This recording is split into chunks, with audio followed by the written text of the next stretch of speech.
வணக்கம் ஃப்ரெண்ட்ஸ். சிறகடிக்க ஆசை சீரியல்ல இன்னும் எபிசோட்ல என்ன நடக்குதுன்னு பார்க்கலாம் வாங்க. ஸ்ருதியும் ரவியும் ஒரு மூவிய பார்த்துட்டு அது நல்லா இல்லன்னு சண்டை போட்டுட்டு இருக்காங்க. நான் உன்னை மாரி எலைட் எல்லாம் கிடையாது. எனக்கு மசாலா படம் தான் பிடிக்கும் அப்படிங்கிறாரு ரவி. ஆமா நீ செஃப் தானே. அதனால உனக்கு படத்துல கூட மசாலா கேக்குது. உன் டேஸ்ட் சரியில்லைன்னு ஒத்துக்கோன்னு ஸ்ருதி ரவிக்கிட்ட சண்டை போட்டுட்டு இருக்காங்க.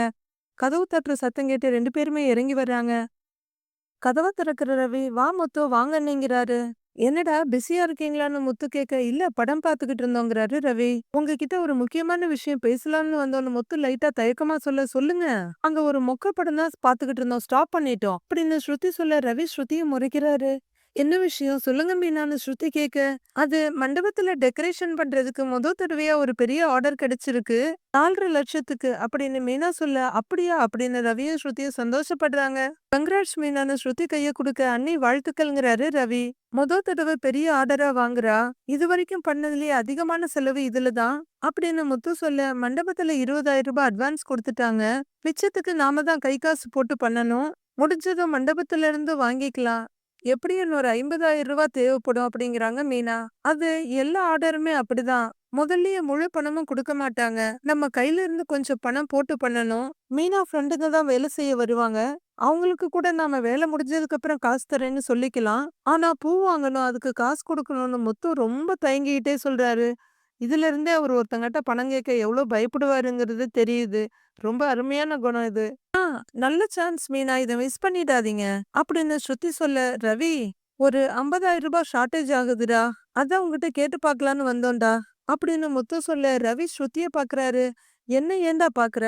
அப்படின்னு ஸ்ருதி கேட்க, அவரு பதில் சொல்றதுக்கு முன்னாடி உங்கள கேட்டு சொல்லணும்னு நினைக்கிறது நல்லது தானே ஸ்ருதி. நீங்க பேசிட்டு அப்புறமா கூட சொல்லுங்க. அப்படின்னு மீனா சொல்ல, ஐயையோ இல்ல மீனா. அப்படிங்கிற ஸ்ருதி, ரவி மீனாவுக்கு இப்பதான் ஃபர்ஸ்ட் டைம் ஒரு பெரிய ஆர்டர் வந்திருக்கு. அத அவங்க கண்டிப்பா நல்லா பண்ணுவாங்க. அதுக்கப்புறம் இன்னும் நல்ல பெரிய ஆர்டர்ஸ் எல்லாம் வரும். மீனா நான் குடுக்குறேங்கிறாங்க ஸ்ருதி. எப்ப வேணும்? அப்படின்னு ஸ்ருதி கேட்க, நாளைக்கு கிடைச்சா கூட அப்படின்னு மீனா கொஞ்சம் தயங்குறாங்க. இப்பவே அனுப்புறேன் மீனா. அப்படிங்கிற ஸ்ருதி போய் மொபைல் எடுக்க போக, ஸ்ருதி நீ மட்டும் தான் குடுக்கணுமா? ஏன் அன்னைக்கு நான் குடுக்க கூடாதா? அப்படின்னு ரவி போட்டி போட்டுட்டு கேட்க, அப்ப நீ முதல்ல போனை எடுத்திருக்கணும் அப்படின்னு ஸ்ருதி சொல்லிட்டு மொபைல்ல அனுப்ப ரெடி ஆயிட்டு இருக்காங்க. பேசிட்டு இருக்கும்போது நீ வந்து ஃபர்ஸ்ட் எடுத்துட்ட. நானே குடுக்குறேன்னு ரவி சொல்ல, நான் குடுக்குறேன் இருன்னு ஸ்ருதியும் ட்ரை பண்ணிட்டு இருக்காங்க. நான் குடுக்குறேன்னு சொல்றேன்லன்னு ரவியும் மொபைல கையில எடுத்து ஆரம்பிக்கிறாரு. நானே குடுக்குறேன் அப்படின்னு ஸ்ருதி சொல்ல, ஓகே ஓகே. நான் ரூ. 25,000 நீ ரூ. 25,000 ஓகேவா? அப்படின்னு ரவி கேட்க, ஓகே டன். இது நல்ல ஐடியாங்கிறாங்க ஸ்ருதி. முத்து ரவி பக்கத்துல வந்து, ரவி உங்களுக்கு செலவு எதுவும் இருந்தா வேணாம்டா. இருந்தா மட்டும் குடு. அப்படின்னு முத்து சொல்ல, அதெல்லாம் எங்ககிட்ட இருக்குங்கங்கிறாங்க ஸ்ருதி. டேய் அனுப்பிட்டேன்டான்னு ரவி சொல்ல, நானும் சென்ட் பண்ணிட்டேங்கிறாங்க ஸ்ருதி. தேங்க்ஸ்டா ரொம்ப தேங்க்ஸ்டான்னு முத்து நெகிழ்வா சொல்றாரு. எதுக்குடா தேங்க்ஸ் எல்லாம் சொல்ற? நான் படிக்கிற சமயத்துல எனக்காக எவ்வளவோ செலவு பண்ணியிருக்க. அப்பா அனுப்பின பணம் போக நீயே எனக்கு நிறைய அனுப்பியிருக்க. நான் உனக்கு எதுவுமே செஞ்சதில்ல. இப்ப இத குடுக்க முடியுது. அத நினைச்சா எனக்கு சந்தோஷம் தான். அப்படின்னு ரவி சொல்ல 4 பேரோட முகமும் சந்தோஷத்துல நிறைஞ்சிருது. ஸ்ருதி இவங்க 2 பேரும் அண்ணன் தம்பிங்க. இவங்களுக்குள்ள இது பெரிய விஷயம் இல்ல. ஆனா நீங்க எங்களுக்காக உதவி பண்ணணும்னு பாக்குறீங்க பாத்தீங்களா? அப்படின்னு மீனா சொல்ல பக்கத்துல வர்ற ஸ்ருதி, பாத்தீங்களா பிரிச்சு பேசுறீங்க. அப்ப நாம சிஸ்டர்ஸ் இல்லையான்னு கேக்குறாங்க. உடனே பதறி போற மீனா, ஐயையோ அப்படிலாம் இல்லங்க. அப்படின்னு மீனா சொல்ல, எங்ககிட்ட கேக்குறதுக்கு ஏன் இவ்ளோ யோசிக்கிறீங்க? இருந்தா குடுக்க போறோம். அப்படின்னு ஸ்ருதி சொல்ல, இல்ல ஸ்ருதி இப்பதான் நீங்க கல்யாண ஃபங்ஷன்லாம் எடுத்து நடத்துனீங்க. எனக்கு வேற மொபைல் வாங்கி குடுத்தீங்க. நெறைய செலவாயிருக்கும்லங்கிறாங்க மீனா. இங்க பாருங்க மீனா, நீங்களும் தான் எங்களுக்காக எவ்வளவோ பண்ணியிருக்கீங்க. ஒரே ஃபேமிலில இருக்கோம். நமக்குள்ள ஏதாவது நீடு வரும்போது நமக்குள்ள தானே நாம ஹெல்ப் பண்ணிக்கணும். நீங்க எதையும் யோசிக்காதீங்க. நல்லா பண்ணுங்கங்கிறாங்க ஸ்ருதி. ரொம்ப நன்றி ஸ்ருதின்னு மீனா சொல்ல, அதெல்லாம் ஒண்ணும் வேணாங்க. அப்படின்னு ஸ்ருதி சொல்லிட்டு இருக்க, இல்ல பலகுரலு. கேட்ட உடனே நீங்க 2 பேரும் அனுப்பி விட்டீங்கல்ல. ரொம்ப தேங்க்ஸ்ங்கிற ஒரு டேய் தேங்க்ஸ்டான்னு ஒரு லைட்டா தட்டு தட்டுறாரு ரவிய. அடி வாங்க பாரு போற பாரு. போடா. அப்படின்னு ரவி முத்து முதுகுல தட்டுறாரு. சரி நாங்க 2 பேரும் கிளம்புறோம்னு முத்துவும் மீனா வெளிய வந்துடுறாங்க. மறுநாள் பொழுது விடியுது. டான்ஸ் கிளாஸ்ல விஜயா ஜதி சொல்லிட்டு இருக்க. குழந்தைங்க ஆடிட்டு இருக்காங்க. குழந்தைங்களுக்கு பின்னாடி நின்னு சிந்தாமணியும் ஆடிக்கிட்டு இருக்காங்க. சிந்தாமணி கிட்ட வர்ற விஜயா, இப்ப நீங்க நல்லா டெவலப் ஆயிட்டீங்க. ரொம்ப நல்லா ஆடுறீங்கன்னு பாராட்ட. ஏன்னா எனக்கு கிடைச்ச மாஸ்டர் அப்படி. அதுவும் இல்லாம சின்ன வயசுல இருந்தே கொஞ்சம் கத்துக்கிட்டேன். அப்படியே தொடர்ந்து ஆடியிருந்தா நானும் உங்கள மாதிரி ஒரு பெரிய மாஸ்டர் ஆயிருப்பேன். அப்புறம் குடும்ப சூழ்நிலை தொடர்ந்து கத்துக்க முடியாம போயிடுச்சு அப்படின்னு சிந்தாமணி கொஞ்சம் வருத்தமா சொல்ல, அதான் இப்ப கத்துக்க ஆரம்பிச்சிட்டீங்கல்ல. எந்த வயசுல கத்துக்கிட்டா என்ன? நானும் சின்ன வயசுல தான் கத்துக்கிட்டேன். ஆனா கல்யாணத்துக்கு அப்புறம் எனக்கு நேரமே கிடைக்கல. இப்பதான் சலங்கைய மறுபடியும் கட்டுறதுக்கு வாய்ப்பு கிடைச்சிருக்கு. பார்வதி இடம் கொடுத்ததுனால தான் இந்த வீட்ல டான்ஸ் கத்து கொடுத்துக்கிட்டு இருக்கேன். நீங்களும் சீக்கிரமா அரங்கேற்றம் பண்ணிடுவீங்க பாருங்க அப்படின்னு விஜயா சொல்ல, சிந்தாமணி வெக்கத்தோடயும் சந்தோஷத்தோடயும் சிரிக்கிறாங்க. அதுவரையில பக்கத்துல வந்து நின்னு இதெல்லாம் கேட்டுட்டு இருக்க ரூபன், மாஸ்டர் நானும் அரங்கேற்றம் பண்ற அளவுக்கு ஆடுவேனான்னு கேக்குறாரு. முதல்ல நீ தலைய நேரா வச்சுக்கிட்டு ஆடு, அதுக்கப்புறம் அரங்கேற்றம் பண்றத பத்தி பாக்கலாம் அப்படின்னு விஜயா சொல்ல, தலையை கவிழ்ந்துகிட்டே ரதிய பார்த்துட்டு அந்த பக்கம் போயிடுறாரு ரூபன். சிந்தாமணி, உங்களுக்கு ஃபோன் வந்திருக்குன்னு பார்வதி சொல்றாங்க. அது பரவாயில்ல விட்டுருங்க. டான்ஸ் கத்துக்கும் போது பாதியில நிறுத்தக்கூடாதுன்னு மாஸ்டர் சொல்லியிருக்காங்க அப்படின்னு சிந்தாமணி ரொம்ப பவ்யமா சொல்ல, பரவாயில்ல முக்கியமான காலா இருக்க போகுது எடுத்து பேசுங்கங்கறாங்க விஜயா. நான் அட்டென்ட் பண்ணிட்டு வந்துடுறேன் அப்படின்னு பர்மிஷன் வாங்கிட்டு சிந்தாமணி ஃபோன் எடுக்கிறாங்க. ஃபோன் எடுத்துட்டு வெளியே வரவங்க, சொல்லுடான்னு சொல்ல, அக்கா அந்த கல்யாண மண்டபத்துல 16ஆம் தேதி ஒரு பெரிய ஃபங்க்ஷன் இருக்கு. அப்படியா? சரின்னு சொல்லிடுறான்னு சிந்தாமணி சொல்றாங்க. மேனேஜர் கிட்ட சொல்லிடு, நம்ம ஆளுங்களுக்கெல்லாம் வேலைய பிரிச்சு குடுத்துரு. அப்புறம் லக்ஷ்மி கிட்ட சொல்லி பூவெல்லாம் வாங்கிக்கன்னு சிந்தாமணி சொல்ல, அக்கா அக்கா அக்கா இருக்கா, சொல்றத கொஞ்சம் கேளுக்கா. அந்த ஆர்டர் நம்மளுக்கு கிடைக்கலக்கான அந்த அடியாள் சொல்ல, அப்படியே ஸ்டன் ஆயிடுறாங்க சிந்தாமணி. என்னடா சொல்ற? வழக்கமா அந்த மண்டப ஆர்டர் நமக்கு தானே வரும்னு சிந்தாமணி கேட்க, இந்த தடவை வேற யாருக்கோ கொடுத்துட்டாங்கக்கா அப்படின்னு அடியாள் சொல்ல, அது எப்படிடா வேற யாருக்காவது கொடுப்பான்? நல்லா விசாரிச்சியா இல்லையான்னு கோவமா கேக்குறாங்க சிந்தாமணி. அந்த மேனேஜர் தான்க்கா சொன்னாரு அப்படின்னு அந்த அடிப்பொடி சொல்ல, நமக்கு குடுக்கலன்னா வேற யாருக்குடா குடுத்தான்னு சிந்தாமணி கேக்குறாங்க. வேற யாருக்குக்கா? அந்த மீனாவுக்கு தான் குடுத்திருக்காங்கங்கறாரு அடிப்பொடி. சிந்தாமணி பயங்கரமா பாய்லிங் ஸ்டேஜுக்கு போயிடுறாங்க. அவளுக்கா? இப்ப பெரிய ஆர்டரை என்கிட்ட இருந்து எடுக்க ஆரம்பிச்சிட்டாளா? வைடான்னு கடுப்பா சொல்லி போனை வச்சுட்டு உள்ளர வர்றாங்க சிந்தாமணி. போனை வச்சுட்டு அவங்க டான்ஸ் ஆடுறதுக்காக ரெடியாக, மறுபடியும் ரிங் ஆகுது. போன் எடுக்கிறவங்க, மறுபடியும் என்னடா? அதான் ஆர்டரையே விட்டுட்டீங்கல்ல, நம்மள மீறி எப்படிடா போச்சுன்னு சிந்தாமணி கேட்க, அக்கா அந்த மேனேஜரை நம்ம ஆளை வச்சு 2 தட்டு தட்ட சொல்லவான்னு அடிப்பொடி கேக்குது. டேய், மண்டப மேனேஜர் மேல கைய வச்சு பேரை கெடுத்துக்க சொல்றியா? அதெல்லாம் ஒண்ணும் தேவையில்ல வையுங்கிறாங்க சிந்தாமணி. சிந்தாமணி போனை கையில வச்சுட்டு ரொம்பவே வருத்தமா அப்படியே நின்னுட. ஜதி சொல்லிட்டு இருக்க விஜயா இத பாக்குறாங்க. சிந்தாமணி டிஸ்டர்ப்டா இருக்கத பாக்குற விஜயா பக்கத்துல வந்து, என்னங்க என்னாச்சு, ஏன் ஒரு மாதிரி டென்ஷனா இருக்கீங்கன்னு கேக்குறாங்க.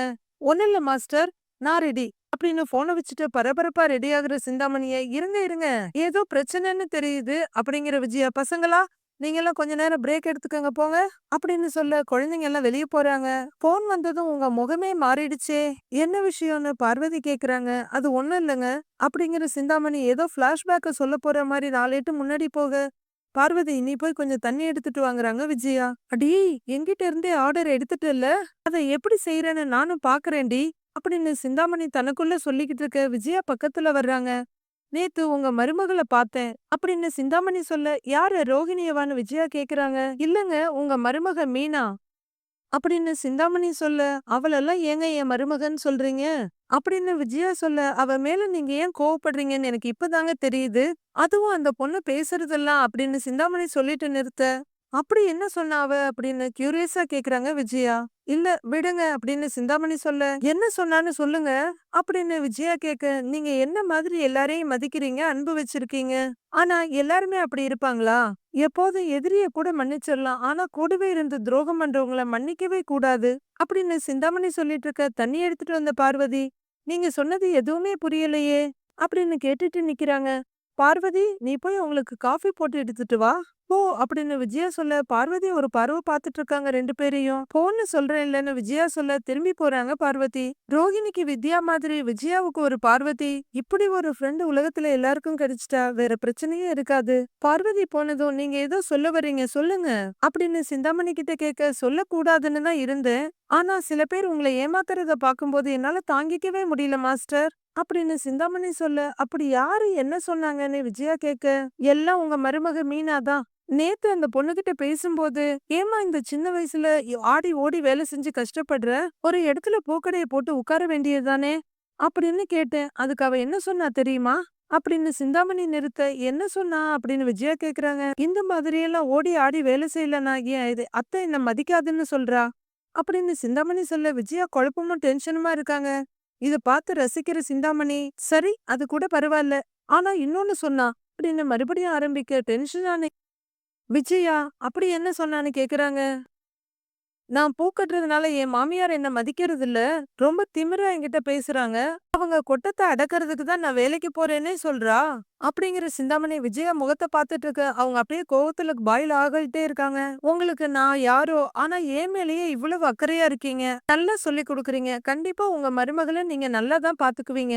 ஆனா அந்த பொண்ண பாருங்க, உங்க கொட்டத்த அடக்க தான் அவ சம்பாதிக்கிறாளாம். சீக்கிரமா அத அடக்கிருவேன்னு வேற சொல்றா. அப்படின்னு சிந்தாமணி சொல்ல, அவ்வளவு ஆயிடுச்சா அவளுக்கு? அவ கண்டிப்பா சொல்லியிருப்பா. திமிர் எடுத்தவ, ஒண்ணும் இல்லாதவளுக்கு பேச்ச பாத்தீங்களா? ஏன் கொட்டத்த அவ அடக்குவாளா? அப்படின்னு விஜயா கடுப்பா கேட்க, ஐயையோ! நான் உங்க குடும்பத்துல பிரச்சனை வரணும்னு இத சொல்லல மாஸ்டர். எனக்கு மனசு கேட்கல. நீங்க எவ்ளோ பெரிய திறமைசாலி. எவ்ளோ நல்லா பரதம் ஆடுறீங்க. உங்களுக்குன்னு ஒரு மரியாதை குடுக்க வேண்டாமா? பூக்கட்ட தெரிஞ்சுட்டா அது என்ன ஒரு பெரிய விஷயமா? நானும் பூ வியாபாரம் தான் பண்றேன். இருந்தாலும் பரதம் ஆடுறது என்ன சாதாரண விஷயமா? உங்களுக்கு தகுந்த மரியாதைய அவ குடுக்க மாட்டேங்கிறா. அப்படின்னு பிட்டு பிட்டா போட்டுட்டு இருக்க சிந்தாமணி, நான் உங்களுக்கு ஒரு யோசனை சொல்றேன். அப்புறம் முடிவு உங்க கையில தாங்கிறாங்க. என்ன சொல்லுங்க? அப்படின்னு விஜயா சொல்ல, இப்ப அவ ஒரு பெரிய ஆர்டர் எடுத்திருக்கா. அந்த தைரியத்துல தான் இப்படிலாம் பேசிட்டு இருக்கிறா. வர்ற 16ஆம் தேதி அவள அந்த மண்டபத்துக்கு நீங்க போக விடாம செஞ்சுட்டா போதும். அந்த வேலைய அவ செய்யலன்னா பெரிய ஆர்டர் எதுவுமே அவளுக்கு கிடைக்காது. அப்படிங்கிற சிந்தாமணி கண்ணிங்க விஜயாவை பாத்துக்கிட்டு இருக்க. விஜயா அப்படியே யோசிக்கிறாங்க. ஒரு ஆர்டரை ஒத்துக்கிட்டு அத அவங்க முடிக்காம போயிட்டா அவ பேரு கெட்டு போயிடும். அப்புறம் எந்த மண்டபத்திலயும் அவளுக்கு ஆர்டர் கொடுக்க மாட்டாங்க. அப்படின்னு சிந்தாமணி சொல்லிட்டு பாக்க, இப்ப நான் என்ன செய்யணும்னு விஜயா கேக்குறாங்க. 16ஆம் தேதி மண்டபத்துக்கு அவள போக விடாம பண்ணினா போதும். என்கிட்ட உங்க கூட்டத்த அடக்குறேன்னு சொன்ன மாதிரி என்கிட்ட உங்க கொட்டத்த அடக்குறேன்னு சொன்ன மாதிரி ஊரெல்லாம் சொல்லிக்கிட்டு இருக்கிறா. அப்படின்னு சிந்தாமணி சொல்ல, நிஜமாவான்னு விஜயா கேக்குறாங்க. நீங்க கேட்டாலும் அவ இல்லன்னு தான் சொல்லுவா. அதுவும் நான் சொன்னேன்னு சொல்லிடாதீங்க. என் பேரை சொன்னா தொழில் போட்டியில நான் ஏதோ சொல்றேன்னு என் பேச்ச மாத்திருவா. மாஸ்டர், நீங்க அவள அந்த ஆர்டரை மட்டும் பண்ண விடாம தடுத்துட்டா போதும். அப்படின்னு சிந்தாமணி சொல்ல, கொஞ்சம் கூட யோசிக்காத விஜயா, ஏன் கொட்டத்த அவ அடக்குவாளா? அதையும் நான் பாக்குறேன் அப்படின்னு சொல்றாங்க. வீட்ல மாமா காஃபின்னு கொண்டு வந்து அண்ணாமலைக்கு காஃபி குடுக்குறாங்க மீனா. நானே கேட்கலான்னு தாம்மா இருந்தேன். நீயே கொண்டு வந்து குடுத்துட்ட. இந்த வீட்ல இருக்கவங்க எல்லார் மனசையும் புரிஞ்சுகிட்டு சரியா செய்யறது நீ மட்டும்தான். அப்படின்னு அண்ணாமலை சொல்லிட்டு இருக்கும்போது விஜயா அப்படியே மெதுவா வந்து செருப்ப கழட்டிட்டு இருக்காங்க. மீனா கிச்சனுக்கு திரும்ப, ஏய் அப்படின்னு விஜயா கத்த, வாங்க அத்த உங்களுக்கும் காஃபி எடுத்துட்டு வருவான்னு கேக்குறாங்க மீனா பக்கத்துல வந்து. விஜயா பேசாம அப்படியே அழுத்தமா பாத்துக்கிட்டு வர, என்னத்த காஃபி கொண்டு வரவான்னு கேக்குறாங்க மீனா. எடுத்துக்கிட்டு வா. அப்படியே விஷமும் கொஞ்சம் இருந்தா போட்டு எடுத்துக்கிட்டு வா. ஒரேடியா போய் சேர்ந்துடுறேன். அப்புறம் நீ சந்தோஷமா இருக்கலாம். அப்படின்னு எரிச்சலோடு செல்ற விஜயா பேக தூக்கி டொப்புன்னு வீசுறாங்க. அத்த, ஏன் அத்த எதுக்கு இப்படி பேசிட்டு இருக்கீங்கன்னு மீனா கேட்டுட்டு இருக்காங்க. விஜயா என்ன சொல்லிக்கிட்டு இருக்க? அப்படின்னு அண்ணாமலை கேட்க, எல்லாரும் அங்கங்க கதவை திறந்துகிட்டு வர்றாங்க. நான் ஒருத்தி இருக்கிறது இவளுக்கு பிடிக்கல. மொத்தமா என்ன அடக்கணும்னு துடிக்கிறா. இப்படி எதையாவது கலந்து கொடுத்து என்ன அடக்க சொல்லுங்கங்கறாங்க விஜயா. அத்தை, என்னத்த நீங்க? நான் எதுக்கு அப்படிலாம் நினைக்க போறேன்? அப்படின்னு மீனா கேட்க, ஏய் சும்மா நடிக்காதடி. பூ கட்டுற வேலைக்கு பதிலா எங்கேயாவது நடிக்க போ. எல்லா அவார்டும் உனக்கு தான் கிடைக்குங்கிறாங்க விஜயா. விஜயா வந்த உடனே மீனாவை பத்தி எதையாவது சொல்லிட்டு தான் இருப்பியான்னு கேக்குறாரு அண்ணாமலை. இந்தா இவ என்ன ஊரெல்லாம் பத்தி சொல்லிக்கிட்டு இருக்காளே அப்படின்னு விஜயா சொல்ல, நான் சொன்னேனாங்கறாங்க மீனா. இந்த பூனை மாரி மூஞ்ச வச்சுக்கிட்டு நல்லவ மாரி வேஷம் போடுறதெல்லாம் அவரோட வச்சுக்க. என்கிட்ட இதெல்லாம் பலிக்காது. நீ வெளியில என்ன பத்தி என்ன பேசுறன்னு எல்லாமே எனக்கு தெரிஞ்சிருச்சு. உன் வேஷம் இப்பதான் கலையுது. அப்படின்னு விஜயா புரிஞ்சுகிட்டு இருக்க. விஜயா எதுக்கு இப்ப வாய்க்கு வந்த மாதிரி எல்லாம் பேசிக்கிட்டு இருக்கிற? அப்படின்னு அண்ணாமலை கேட்க, ஏங்க இவ பேசுறத விட நான் ஒண்ணும் பெருசா பேசிடலங்க. நீங்க கொண்டு வந்த மருமகளாச்சே, உங்களை எதுவும் சொல்ல மாட்டா. நான் தான் இவளுக்கு இளக்காரமா இருக்கேன். என்ன பத்தி ஊருக்குள்ள என்னெல்லாம் பேசி வச்சிருக்கா தெரியுமா? அப்படின்னு விஜயா சொல்லிட்டு இருக்க. ஆன்ட்டி உங்கள பத்தி பேசிட்டு இருக்காங்களா? அப்படின்னு பக்கத்துல வந்து ரோகிணி கேக்குறாங்க. ஆமாமா, வீட்டுக்குள்ள அத்தை அத்தைன்னு பவ்யமா பேசுறது, வெளிய போய் என்ன அசிங்கப்படுத்திக்கிட்டு இருக்கா அப்படின்னு விஜயா சொல்ல, ஸ்ருதியும் மீனா ஒன்னும் புரியாம பாத்துட்டு இருக்காங்க. விஜயா, இப்படி தலையும் இல்லாம வாலும் இல்லாம மீனாவை பத்தி என்னென்னமோ சொல்லிக்கிட்டு இருக்க அப்படின்னு அண்ணாமலை கேட்க, ஆ தலையில பின்னி பூ வச்சு கதை கதையா சொல்றதெல்லாம் இவளுக்கு தாங்க வரும் அப்படின்னு விஜயா சொல்லிட்டு இருக்க. இப்ப நீ விஷயத்த சொல்ல போறியே இல்லையாங்கிறாரு அண்ணாமலை. என்னன்னுங்க சொல்ல சொல்றீங்க?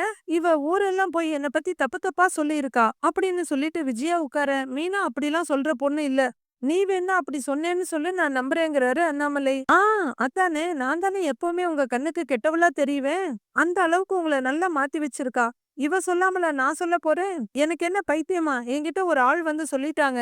அப்படின்னு விஜயா சொல்ல, அது யாராவது உன்கிட்ட வந்து பொய் சொல்லியிருப்பாங்கங்கிறாரு அண்ணாமலை. அதெல்லாம் ஒண்ணும் இல்லங்க. நம்பிக்கையான ஆள் தான் சொன்னாங்க. அவங்களுக்கெல்லாம் இவள மாதிரி முன்ன பின்ன போட்டு குடுக்க தெரியாது. அப்படின்னு விஜயா சொல்ல, அத்தை நீங்க சொல்றது எதுவுமே எனக்கு புரியல. யார்கிட்டயும் நான் எதுவும் சொல்லல அத்தை. அப்படின்னு சொல்ல, ஆன்ட்டி அதான் மீனா எதுவும் சொல்லலன்னு சொல்றாங்கல்ல? அப்படின்னு ஸ்ருதிய வந்து கேட்க, இவதாம்மா பொய் சொல்றா. என்னல்லாம் சொல்லி வச்சிருக்கா தெரியுமா? அப்படின்னு விஜயா கேட்க, அத நீங்க சொன்னாதான் தெரியும்னு வெடுக்குன்னு சொல்லிடுறாங்க ஸ்ருதி. என்ன பத்தி கண்டதையும் வெளியில சொல்லி வச்சிருக்கா. பூ விக்க போறேன்னு சொல்லி என் பேரை வித்துக்கிட்டு இருக்கா. எல்லாத்துக்கும் உங்கள தாங்க சொல்லணும். தராதரம் பார்த்து ஒரு வீட்ல இருந்து பொண்ணை எடுக்கணும். எங்கேயோ கிடந்தவள கோபுரத்துல ஏத்துற மாதிரி கொண்டு வந்தேன்னு விஜயா சொல்லிட்டு இருக்கவே, போதும் சும்மா நிறுத்துறியா? இப்ப எதுக்கு தேவையில்லாத வார்த்தையெல்லாம் விட்டுக்கிட்டு இருக்க? அப்படின்னு அண்ணாமலை கோவப்பட, இவ என்ன பத்தி என்னெல்லாம் சொல்லி வச்சிருக்கான்னு உங்களுக்கு தெரியுமா? அப்படிங்கிற விஜயா கோவமா எழுந்து மீனா கிட்ட வந்து நின்னு, ஏய் நீ எங்கேயோ போய் ஊரை சுத்தி என்னமோ பண்ண. என்ன பத்தி எதுக்குடி பேசுற நீ? அப்படின்னு விஜயா கேட்க, நான் யார்கிட்டயும் உங்களை பத்தி தப்பா எதுவும் பேசவே இல்ல அத்தை. நான் உங்களை பத்தி நல்லதா தான் சொல்லியிருக்கேன். அப்படின்னு மீனா சொல்ல, ஆ அப்ப நீ என்ன பத்தி பேசுற. அது நல்லா தெரியுது. ஆனா நல்லதா பேசுறதா பொய் சொல்ற. என் மானத்த வாங்கிட்டு இருக்க நீ. எல்லாம் அவங்க வந்து சொல்லிட்டாங்கன்னு விஜயா சொல்ல, நான் யார்கிட்டயும் எதுவும் சொல்லல அத்த. யார் உங்ககிட்ட அப்படி வந்து சொன்னது? அப்படிலாம் யாரும் எதுவும் சொல்லியிருக்க மாட்டாங்கன்னு மீனா சொல்ல, ஏய் அப்ப நான் என்ன இட்டுக்கட்டி பேசுறேன்னு சொல்ல வர்றியா? உன்ன மாரி கதை கட்டி பேசுறவெல்லாம் இல்ல நானு. அப்படின்னு விஜயா பேசிட்டு இருக்கு. விஜயா சும்மா கத்திக்கிட்டு இருக்காத. மீனா தான் கேக்குறா இல்லையா? அப்படி யார் உங்ககிட்ட வந்து சொன்னது? அவங்க பேரு என்ன? முதல்ல அத சொல்லு. அப்பதானே தெரியும். யார் சொன்னாங்க? என்ன சொன்னாங்கன்னு படபடக்குறாரு அண்ணாமலை. இவ என்ன பத்தி கேவலமா பேசினதெல்லாம் என் வாயாலேயே நானே சொல்லணுமா? அப்படின்னு விஜயா கேட்க, ஆன்ட்டி நீங்க மீனா மேல ஒரு கம்ப்ளைண்ட் சொல்லியிருக்கீங்க. அப்ப அது என்னன்னு உங்க வாயால நீங்க தானே சொல்லணும். இதுக்காக இன்னொரு வாயை போய் ரெண்டுக்கா எடுத்துட்டு வர முடியும்? அப்படின்னு ஸ்ருதி கேட்க, எல்லாரும் ஸ்ருதிய பாக்குறாங்க. விஜயா கோவமா வந்து மறுபடியும் உட்கார்ந்துக்கிறாங்க. விஜயா ஏதோ சொன்னாங்கன்னு சொல்ற. சரி சொன்ன விஷயத்த விடு. சொன்ன ஆள் யாருன்னு தெரிஞ்சாதான் அவங்க சொன்னது உண்மையா இல்ல உண்மை இல்லையான்றத தெரிஞ்சுக்கலாம்ல. அப்படின்னு அண்ணாமலை சொல்ல, அதெல்லாம் நம்பிக்கையான ஆளுதான் அப்படின்னு விஜயா சொல்லிட்டு முகத்தை திருப்பிக்க, ஐயோ ஆன்ட்டி அதுக்கும் பதில் சொல்ல மாட்டேங்கிறீங்க, இதுக்கும் பதில் சொல்ல மாட்டேங்கிறீங்க. அட்லீஸ்ட் என்ன சொன்னாங்கன்னாவது சொல்லுங்க. அப்படின்னு ஸ்ருதி கேட்க, அதுக்கு மேல தாங்காதுன்ற மாதிரி, இவ என் கொட்டத்தை அடக்க போறாளாம் அப்படின்னு வெளியில போய் சவால் விட்டுருக்கா அப்படின்னு விஜயா சொல்ல, எல்லாரும் என்னடாங்கிற மாதிரி திக்குன்னு பாக்குறாங்க. என்னத்த சொல்றீங்கன்னு மீனா புரியாம கேக்க, ஆ ஏன் நீ சொன்ன வார்த்தை உனக்கே மறந்துருச்சா? இந்த வீட்ல என் கொட்டத்தை அடக்கிறதுக்கு தான் நீ வந்திருக்கியா? அவ்ளோ திமிராடி உனக்கு? அப்படின்னு விஜயா கேக்க, அத்தை அப்படி ஒரு வார்த்தைய நான் யார்கிட்டயும் எங்கேயும் சொல்லவே இல்ல. நான் உங்கள பத்தி தப்பா எங்கேயுமே பேசுனது இல்லங்கிறாங்க மீனா. ஏய் நீ பூ வியாபாரத்துல பெருசா சாதிச்சுட்டு ஏன் கொட்டத்தை அடக்க போறேன்னு சொல்லியிருக்க. அதுக்குதான் நீ பூ வித்துக்கிட்டு இருக்கியா? அப்படின்னு விஜயா கேட்க, ஐயோ அப்படிங்கிற மாதிரி யோசிக்கிறாங்க மீனா. விஜயா மீனா இந்த மாதிரி வார்த்தைகளை பேசுறவளே இல்ல. வேற யாரோ நம்ம குடும்பத்துக்குள்ள சண்டை வரணுங்கிறதுக்காக இப்படி எல்லாம் சொல்லியிருக்காங்க அப்படின்னு அண்ணாமலை சொல்றாரு. ஆமா ஆண்டி மீனா என்கிட்ட பேசும்போது கூட உங்களை பத்தி ஒரு தடவை கூட தப்பா பேசினதே இல்ல அப்படின்னு ஸ்ருதி சொல்ல, ஸ்ருதி வீட்டுக்குள்ள சொல்ல முடியலன்னு வெளியில போய் இப்படி எல்லாம் பேசுறாங்களோ என்னமோங்கிறாங்க ரோஹிணி. உடனே கொஞ்சம் கோவப்படுற மீனா, எனக்கு உள்ள ஒரு மாதிரி வெளிய ஒரு மாதிரி எல்லாம் வச்சு பேச தெரியாதுங்க. எப்பவும் ஒரே மாதிரி தான் இருப்பேன்னு மீனா சொல்ல, அப்ப ஆன்ட்டி பொய் சொல்ல வர்றாங்கன்னு சொல்ல வர்றீங்களான்னு தூண்டி விடுறாங்க ரோகிணி. நீங்க யார்கிட்டயும் சொல்லாம அவங்க எப்படி ஆன்ட்டி கிட்ட வந்து சொல்லுவாங்கன்னு ரோகிணி கேட்க, சரியா சொன்ன ரோகிணி, நீ ஒருத்தி தான் நான் சொல்றத நம்புற. என் மேல உண்மையான மரியாதை வச்சிருக்க. அத்த எல்லாத்துக்கும் நான் கிள்ளுக்கீரையா போயிட்டேங்கிறாங்க விஜயா. அத்த நானும் உங்க மேல மரியாதை வச்சிருக்கேன். யார்கிட்டயும் நான் உங்களை பத்தி தப்பா பேசல. எந்த கோவிலுக்கு வேணா நான் வந்து சத்தியம் பண்றேன் அத்த. அப்படின்னு மீனா சொல்ல எல்லாரும் பாக்குறாங்க. நீ பொய் சத்தியம் பண்ணுவடி? இதெல்லாம் உனக்கு ஒரு விஷயமா? நீ சத்தியம் பண்றதெல்லாம் சக்கரை பொங்கல் மாதிரி. இப்பதான் எனக்கு தெரிஞ்சிருச்சு நீ யாருன்னு அப்படின்னு விஜயா சொல்லிட்டு இருக்க. அத்தை நான் தான் அப்படி பேசலன்னு சொல்லிட்டு இருக்கேன்ல அத்த. ஏன் இப்படி என் மேல பழி போட்டு பேசுறீங்கங்கிறாங்க மீனா. ஏய் யாரடி பழி போடுறா? நீ தாண்டி என் மேல பழி போடுற. அடக்கிடுவியாடி நீ என் கொட்டத்தை? அந்த அளவுக்கு ஆயிடுச்சா? எங்க அடக்கு பாக்கலாம் அப்படின்னு சண்டைக்கோழி மாதிரி திமிரிட்டு போய் நிக்கிறாங்க விஜயா. விஜயா போது நிறுத்துறியா? யாரும் எங்கேயோ ஏதோ சொன்னாங்கன்னு இங்க வந்து குதிச்சுக்கிட்டு இருக்கியா? யாரு சொன்னாங்கங்கறத பேரோட சொல்ல மாட்டேங்கிற. இதுலயே தெரியலையா சொன்ன ஆள் நம்பிக்கை இல்லாத ஆள்னு? எதையாவது பேசி வம்பு இழுத்துக்கிட்டே இருக்கிற. மீனாலாம் அப்படி சொல்லி இருக்க மாட்டா. அத நான் நம்புறேன். நம்ம வீட்டு பொண்ணு. முதல்ல நீ நம்பு. மீனா முதல்ல இப்படி பேசுறவளா? சும்மா பேசிக்கிட்டே இருக்காத. போய் வேலைய பாரு. அப்படின்னு எழுந்து நின்னு சொல்ற அண்ணாமலை கடுப்பாயி அந்த இடத்த விட்டு போயிடுறாரு. திருட்டு ரோகிணி இங்க ஒரு கண்ணும், அங்க ஒரு கண்ணுமா பாத்துக்கிட்டு இருக்காங்க. மறுபடியும் மீனா பக்கத்துல வர்ற விஜயா, இவ சப்போர்ட் பண்ற திமிரு தானேடி உனக்கு? யார் கொட்டத்தை யார் அடக்குறாங்கன்னு பாக்கலாம் அப்படின்னு சவால் விட்டுட்டு பேக்க தூக்கிட்டு அவங்களும் உள்ளர போறாங்க. ரோஹிணிய ஒரு திருப்பி திருப்பி காமிட்டிட்டு ரூம்குள்ள போக பாருங்க ஸ்ருதி எப்படி பேசுறாங்கன்னு மீனா வருத்தமா சொல்ல அதையெல்லாம் விடுங்க. ஆமா வாட் இஸ் தட் கொட்டம் அப்படின்னா என்னன்னு ஸ்ருதி கேக்குறாங்க. அது மத்தவங்கள மதிக்காம தான் மட்டும்தான் பெரிய ஆள்னு ஓவரா ஆடுவாங்கல்ல, அததான் கொட்டம்னு சொல்லுவாங்க அப்படின்னு மீனா ஓ! அப்ப டெஃபினிட்டா ஆன்டிக்கு கொட்டம் இருக்கு. அத அடக்குறதுல தப்பே இல்ல. அப்படின்னு சொல்லிட்டு ஸ்ருதி அவங்க ரூமுக்கு போயிடுறாங்க. மீனா என்னடா இதுங்கிற மாரி திகைச்சு போய் நிக்கிறாங்க. நாளைய ப்ரோமோவுல விஜயா ஃபோன் எடுத்து ஹலோ சொல்லுங்கன்னு சொல்ல, தேதி ஞாபகம் இருக்குல்ல? இன்னைக்கு தேதி 15. உங்க மருமக இன்னைக்கு வீட்ட விட்டு போகக்கூடாது. அவ மண்டபத்துக்கு போயிட்டான்னா டெக்கரேஷன சிறப்பா பண்ணிடுவா. அதனால நாம பேசின மாதிரி அப்படின்னு சிந்தாமணி சொல்ல, புரியுது. நான் பாத்துக்கிறேன். இன்னைக்கு அவ வீட்ட விட்டு எங்கேயும் போக மாட்டா. அப்படின்னு விஜயா சொல்ல சிந்தாமணி திருப்தியா போன வைக்கிறாங்க. போன வச்சுட்டு வெளியே வர்ற விஜயா, இன்னைக்கு இப்படி எப்படி இவள வீட்ட விட்டு வெளியே போகாம பாத்துக்கிறது? அப்படின்னு யோசிக்க ஆரம்பிக்கிறாங்க. விஜயா அந்த ஆர்டர பண்ண முடியுமா? என்னென்ன பிரச்சனை வரப்போகுதுங்கிறத வர எபிசோட்ல பார்க்கலாம் ஃப்ரெண்ட்ஸ்.